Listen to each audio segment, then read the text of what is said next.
This is Killer Innovations, a show about ideas, creativity, and how you can innovate. Welcome to the Innovator's Garage, where you learn to create your next game-changing killer innovation.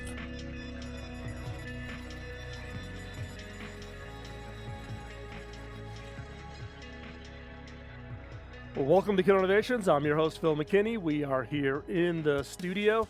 If you've been following us over the last few weeks, you have seen 3 parts of a 4-part series around both out-of-the-box thinking and in-the-box thinking. There'll be a 4th segment that is coming up, so you want to stay tuned. You want to make sure you subscribe. So whether you're subscribing this to the podcast, you can find us on iTunes and iHeart and Spotify and all the normal places.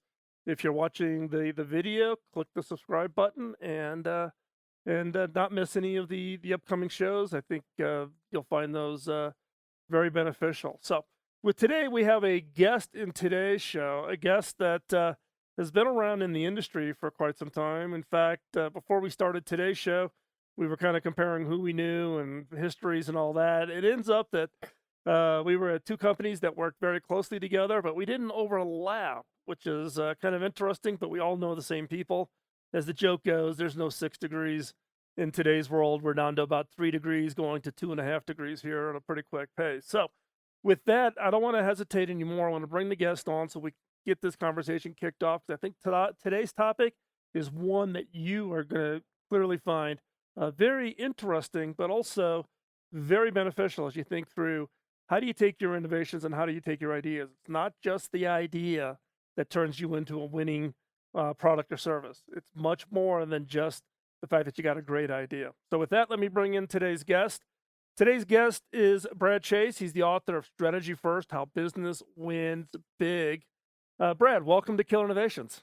Hey, great to be here. Hey, we were laughing as we were getting ready to start today's show. You spent many, many, many years at Microsoft. I was at HP, but we actually staggered. You left Microsoft before I came because I had ownership and interface responsibility for a number of programs between HP and Microsoft, but we were comparing who did we know, and it tended to be a lot of overlapping people. But we'll get to that part of the story because I think that'll just naturally come up.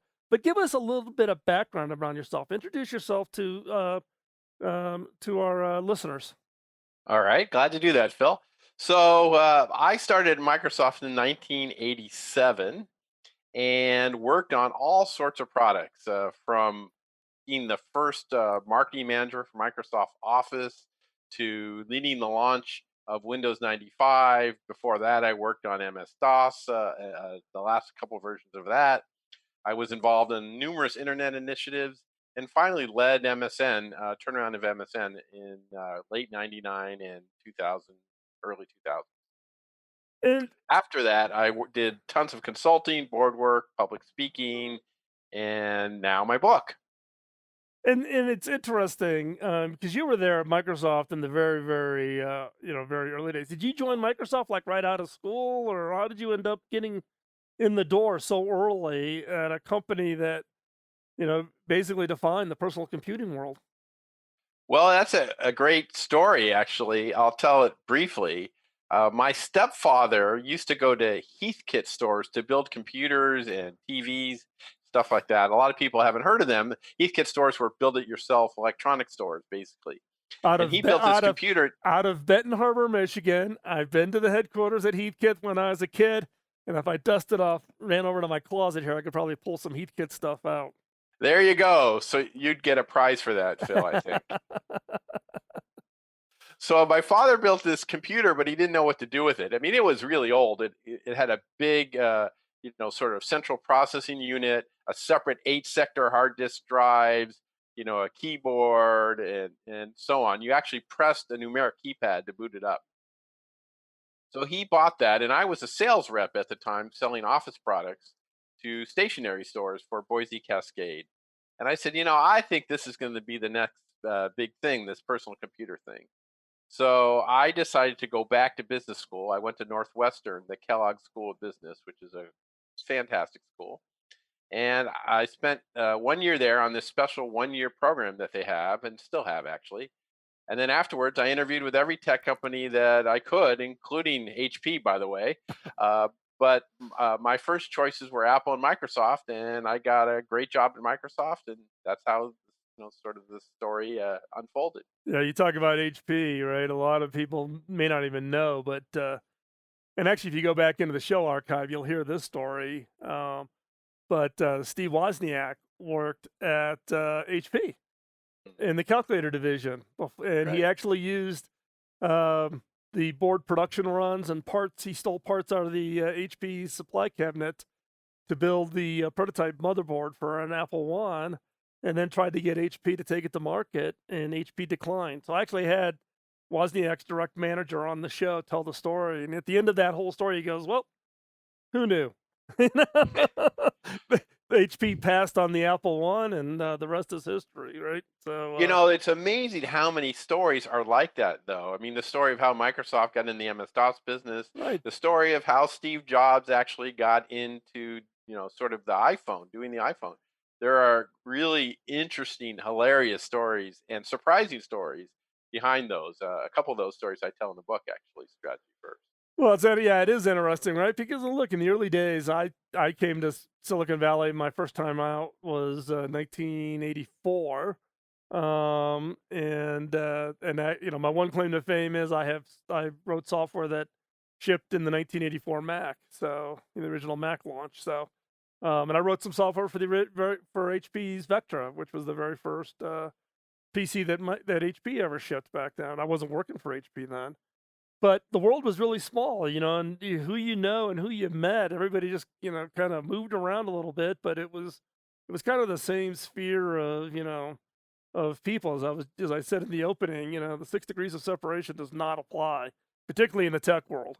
It's like 2.5 degrees, If you're more than 2.5 degrees, then you're an outsider, from the space. So while Yep, you that's were true. at Microsoft, you had MSN, but you also were on the Windows 95 team, if I recall correct, right? Yeah, I actually led the marketing of Windows 95, which is a great innovation story. Both the product and the marketing were very, very innovative for their time. Yeah, I mean, I remember the launch event. It was one of the first of what I would call the crazy spend way over the top, you know, having famous people be part of a launch event kind of a thing. Well, we spent less than people think, but we did spend a lot. But that's because we were trying to make Windows 95 a consumer phenomenon. It was really the first operating system to help PCs go mainstream. Windows 95 sort of ushered personal computers, and for that matter, Microsoft and Bill Gates into the mainstream. Yeah, it was interesting because you actually had to go cut a deal. Was it who was it? Was it Rolling Stones or Yeah, I yeah, did a yeah. I did a now famous deal with the Rolling Stones for the rights to start me up for the advertising, TV advertising that we launched with the release of Windows 95. Yeah, well, and those of us have been around for a while. There's probably there's probably some listeners on the show who don't even remember Windows 95. But, for those of us that were in the space, when you remember the old DOS world, and I go back even prior to that, back to the CPM days, pre-DOS, experiences, and, Apple on the Apple II, Apple One. You're right. Windows 95, which wasn't just the kind of the kludgy version of GUI. It was really a well thought out, well constructed, and it became kind of the thing that everybody wanted to achieve, particularly market adoption wise, because it took off like a rocket. Everybody was on 95 in a pretty short time frame. Yeah, and that's exactly what we were trying to achieve with the product itself and the marketing of Windows 95. Yeah, my guess is though is Microsoft probably. There's a flip side of that. There's probably still some people who are still running Windows 95, and in fact, I've seen some of those systems that are still running Windows 95. I have to say I haven't seen that in a long time, but Yeah, you either got 95 or you got a Windows 2000 box. There's a lot of embedded systems that all have some of those old platforms around. But hey, if it works, it works, right? You don't think about it. But well, what's interesting too is how the Windows 95 technology and experience has pervaded. I mean, the start menu is perhaps the most visible example. I mean, we innovated with the start menu back for Windows 95. And then when Microsoft tried to take the start menu away, a decade later, people got very upset. And so they had to basically put it back. I remember when that happened. It was the magic revolt, right? Of Right. not showing how do I launch something if you don't give me a start menu? How do I start something, right? People, Yeah, and yeah. that is a little bit of the innovation challenge, right? Because once you've trained a user base to think a certain way, the nomenclature, the mental models, and all that are very, very hard to change, and you have to account for that when you're getting ready to come out with new products or new services. So don't go anywhere. We're going to be right back. We're going to take a quick commercial break. You're listening to Killer Innovations on the BizTalk Radio Network.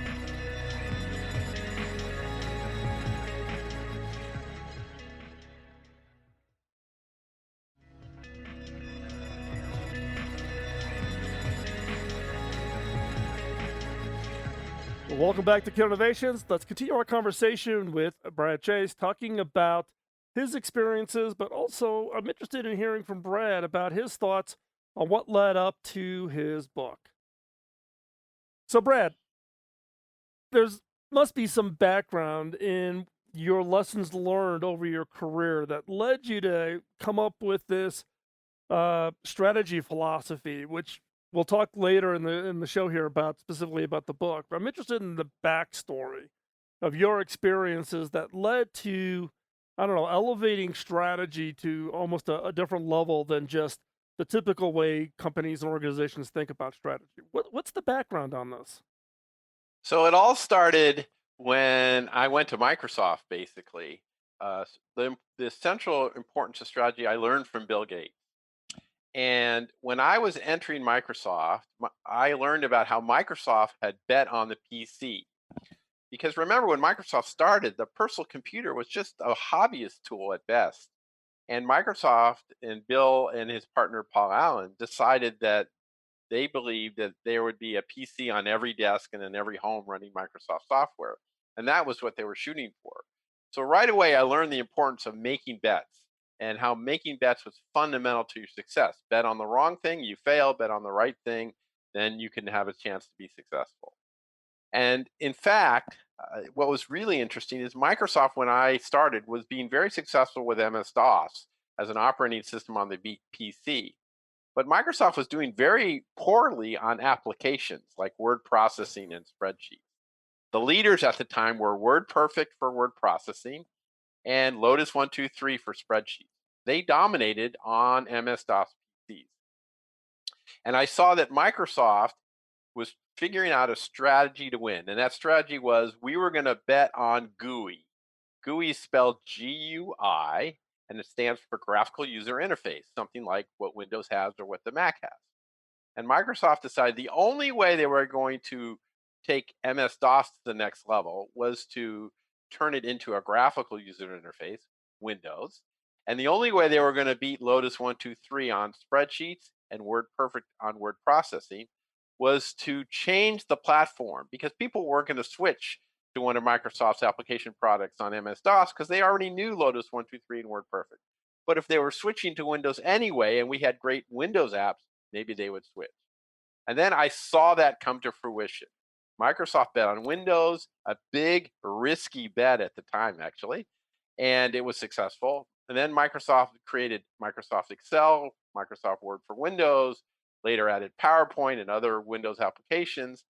And Lotus did not bet on Windows, and WordPerfect did not bet on Windows. And then Microsoft became the leader, not just in the operating system business, but in the applications business. So I witnessed a strategy become successful. And I realized then that strategy is the anatomy of business success. Well, it's interesting because it was a big bet, right? And those of us that were around at that time, I don't think people appreciate how much market share, for instance, that Lotus 123 had. And everybody thinks, oh, well, Lotus 123 was the first spreadsheet. Well, no, VisiCalc was the first spreadsheet. I used it. There's always somebody before you. But even like VisiCorp, right, the company behind VisiCalc, they were doing their own GUI with Vision. And I got somehow sucked into that project. If you want to go look up in Wikipedia if you want to go into the Wayback Machine and look at what Vision was. But it required that disruption, that concept disruption of that it's not just the application, but it's the platform plus the enablement of the applications that becomes a different player, right? Yeah, and in fact, that was key to the strategy because not only did Microsoft become the leader in applications, but as more people used Windows and more applications got written, more people used Windows, and then more people wrote more applications, and then more people bought Windows at personal computers. And that network effect is something actually I talk about in the book. It's one of the many strategies I call building tall walls that help you be successful. And it's a frequent strategy of technology companies is to build tall walls via network effects. And you could do that when you have a platform. Your iPhone is a really great product, and you're probably not going to switch because it's not just the iPhone, it's all the apps you use, and it might be the AirPods, and it might be you use FaceTime. All those things get you loyal to the Apple platform Well, it is, for iOS.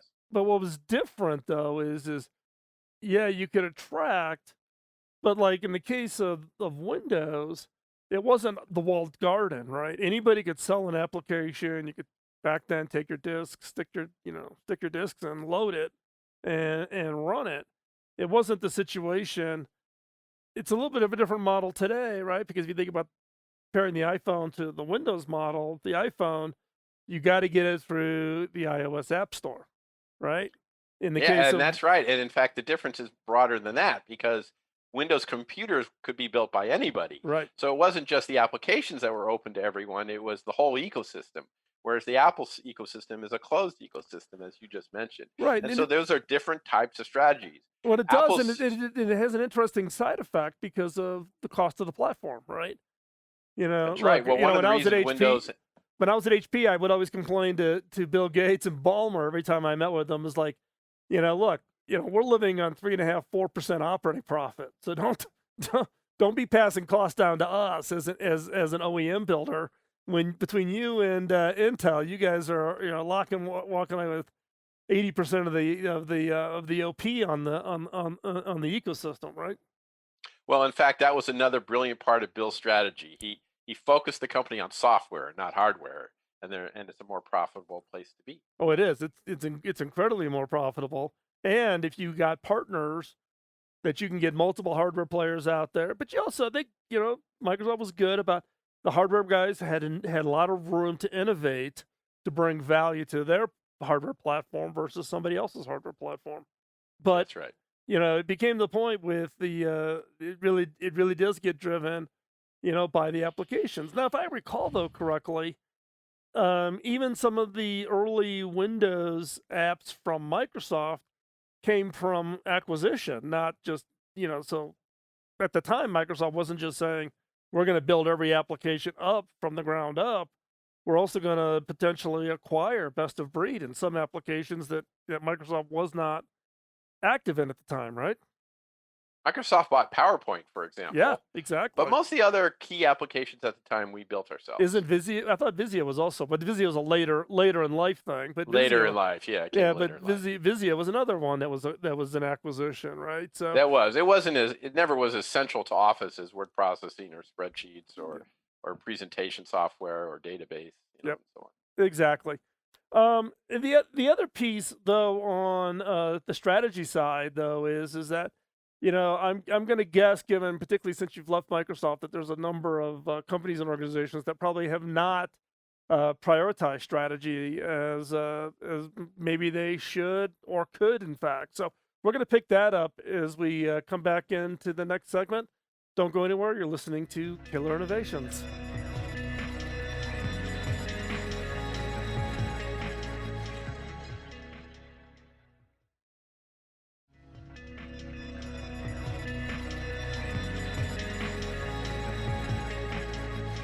Well, welcome back to Killer Innovations. We are continuing our conversation with Brad Chase. Brad, we were talking before the break around your innovation strategy. What I'm interested in hearing about now is your book. How did you take that innovation strategy and what led you to think that it needed to be consolidated, into a book? Having been an author and knowing how hard it is to actually work through that process to actually publish, congratulations on that. But give us kind of that transition of the idea of strategy. But you've been gone from Microsoft for quite some time. But obviously, there's lessons learned that help spur you along since then. Right, Phil. So it started with me doing talks to businesses and MBA students. And I started doing this strategy talk. And then people would come up after the talk and say, "Where's your book? Where's your book?" And so that's what I decided to do the book.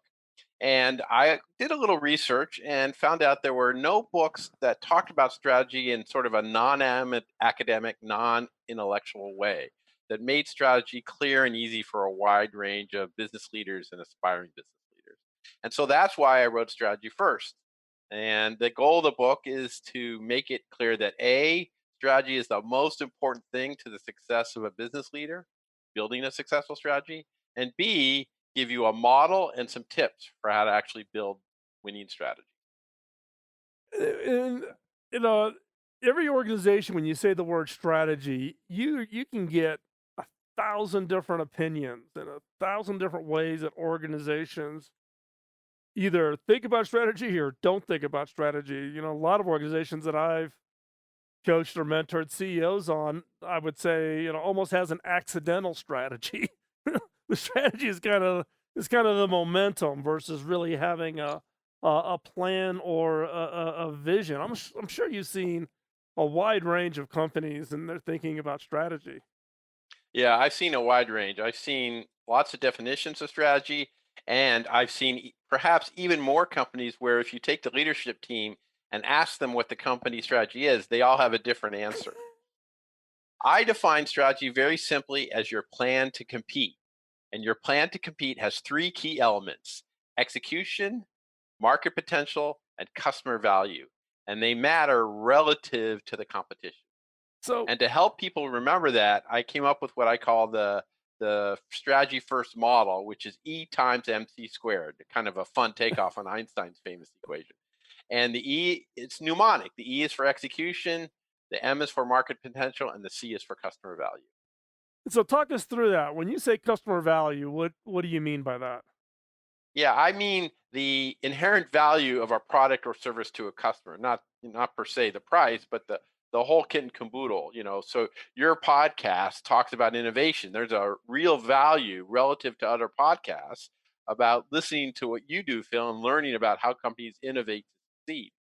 And that's what I mean by customer values, the actual value of the product or service. And in most businesses, customer value is by far the most important thing to the success of a strategy, which is why the C is squared, right? There are exceptions. If you're in a commodity business, then customer value is the same for all products in the category. But in most strategies, your customer value is better and most important success. I mean, look at Tesla and what they've done with cars, or look at Mm. Apple and what they've done with a lot of their products. Look what Microsoft's done a lot of their products. You can take company after company. Most strategies are a fundamental bet.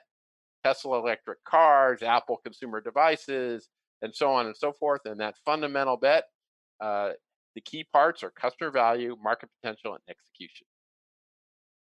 So talk about that market potential some more. How do you quantify that? Because I used to do a lot more angel investing. I don't do much anymore, right? But I've seen every business plan with every type of strategy and people doing, total addressable market positioning to um, position against competitors. So how do you define the market potential for an idea? So market potential is generally about how much profit you can make. That's easy to measure in some businesses, but in most, probably not. So there's some, financial analysis you can do, and sometimes it's a bit of instinct. There are exceptions. I mean, in some businesses, market potential might be how many customers you have. A company like Twitter, went public without making any money. A company like WhatsApp was bought by Facebook for $19 billion and it was losing money. So there are exceptions, especially in the tech world. But generally, market potential is about looking at a business and a strategy and saying, how much money can I make in that business? And in your experience, when you're working with everything from small startups up to the large companies. How many organizations have a good grasp on what they think the market potential really is, or is it more of a little finger in the air thing to kind of see which way the wind's blowing? It varies dramatically, right? Not surprisingly. There are many companies who are very precise about measuring market potential and building a good model of what they think that should be. And they do that, for innovations. They do that for acquisitions. They do that in all sorts of cases.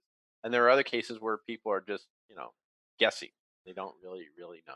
Well, in the case of what we teach in in the innovation bootcamp course I teach is to evaluate an idea, we actually don't look at the financials. What we say is value the idea first, just from the standpoint of impact and achieving the objective or solving the problem statement or an opportunities target. Once you've identified those high ranking ideas, the first phase is build a hypothesis on what you think the market potential is, and then go test it and go validate it, right? Right, Because right. you're not going to You got to know. validate the market potential of the customer value. Sometimes you have customer value, but you don't have a big market. Sometimes you have a big market, but you don't have customer value. And remember, the other key part of that is to compare that idea, that innovation, that strategy relative to the competition. I mean, without strategy, innovation is aimless. But Right. with innovation, strategy has tons of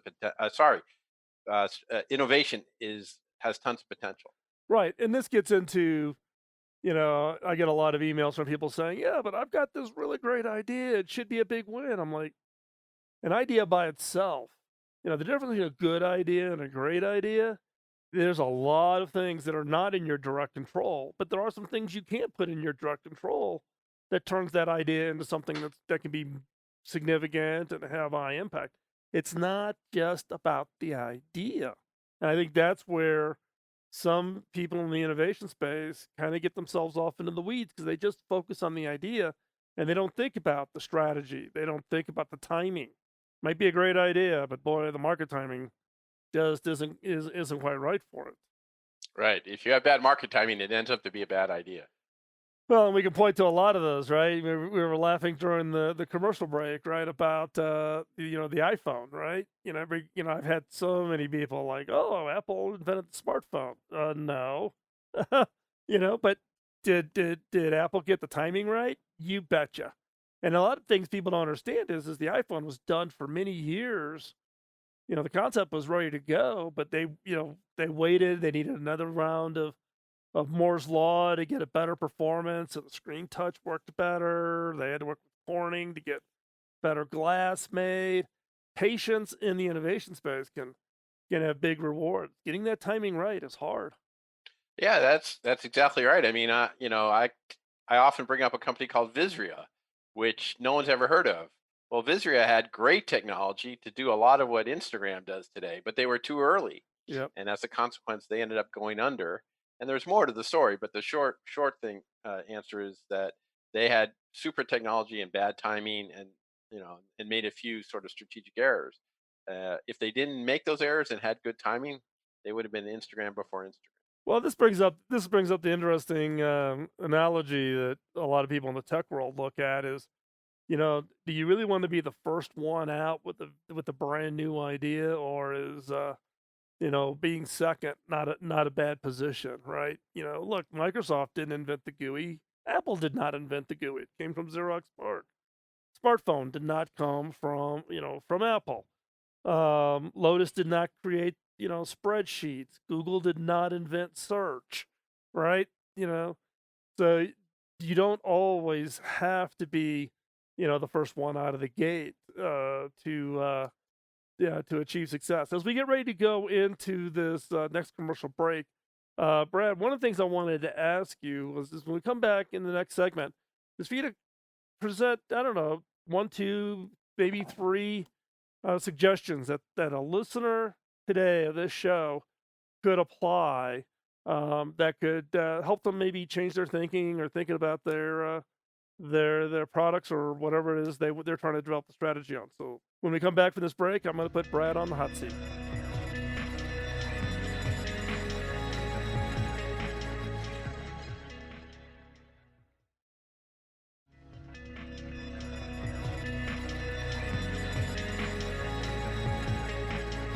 Welcome back to Kid Innovations. Let's jump right back into our conversation with Brad.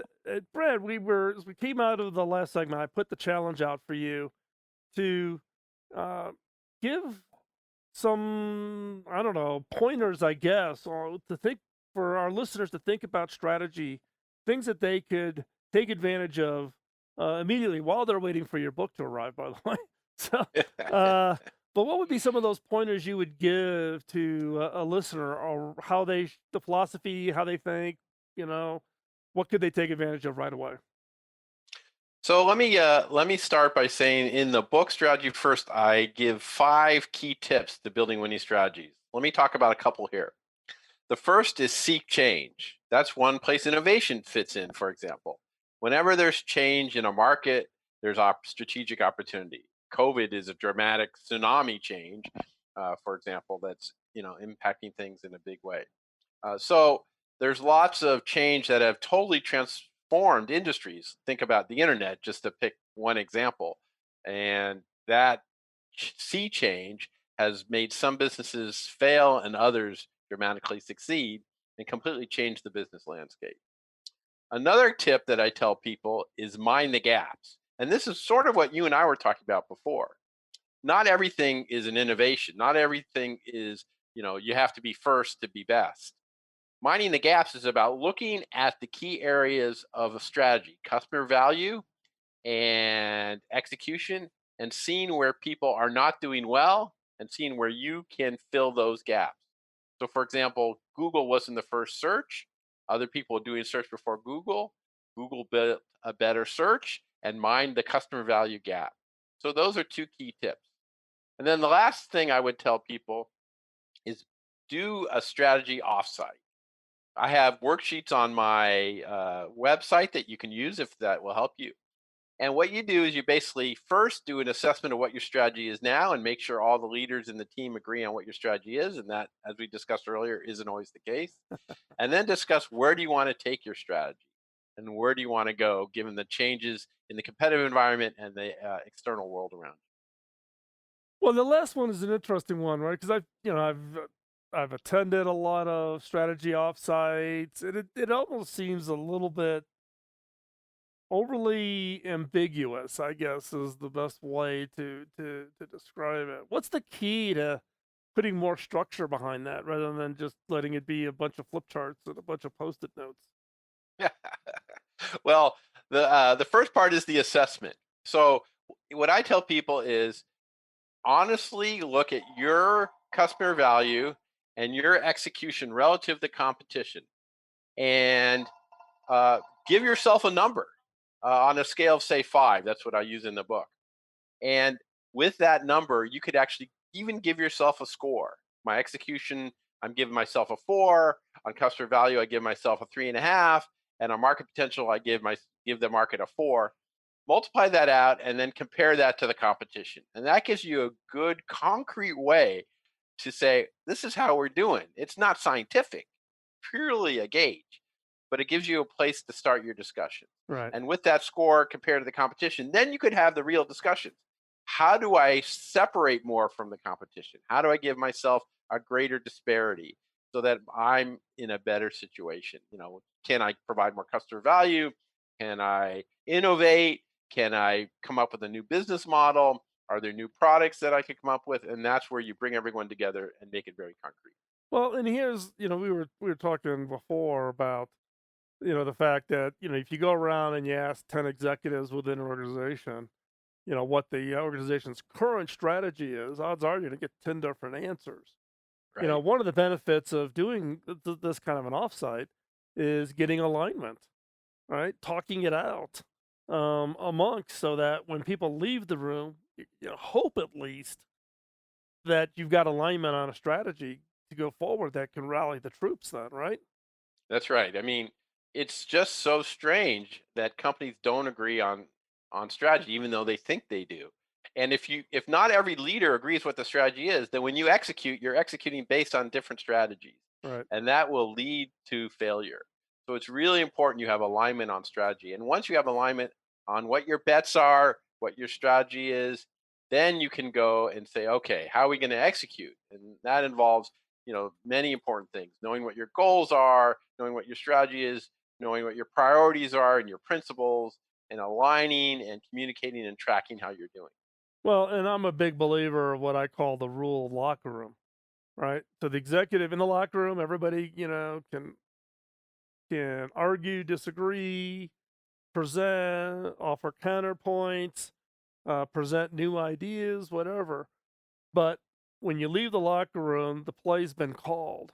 Everybody needs to be executing the play, not their own play. And I've seen organizations and teams just get totally destroyed because you get this, everybody's in the locker room and people think the locker room is still the point they're at, even though they're trying to execute on some grand vision or strategy. Oh, yeah, it's so true.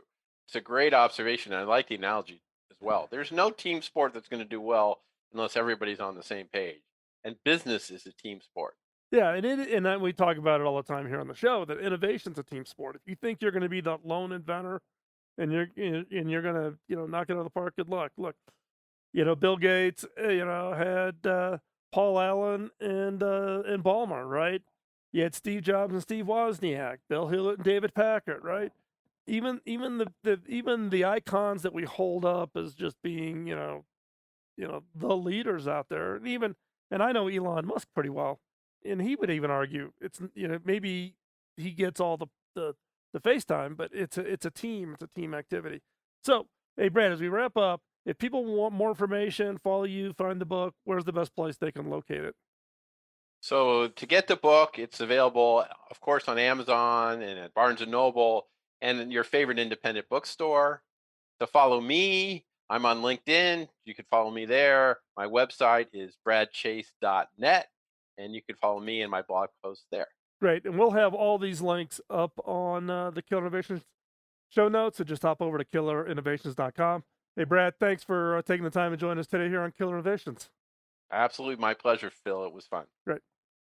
As we wrap up today's show, I would ask that you just subscribe, follow, let me know, give us some feedback. You can send me an email at phil@killerinnovations.com. If you like today's show, let somebody else know, share it, and help get the word out about what we're doing here. And with that, we will talk to you next week. Bye-bye.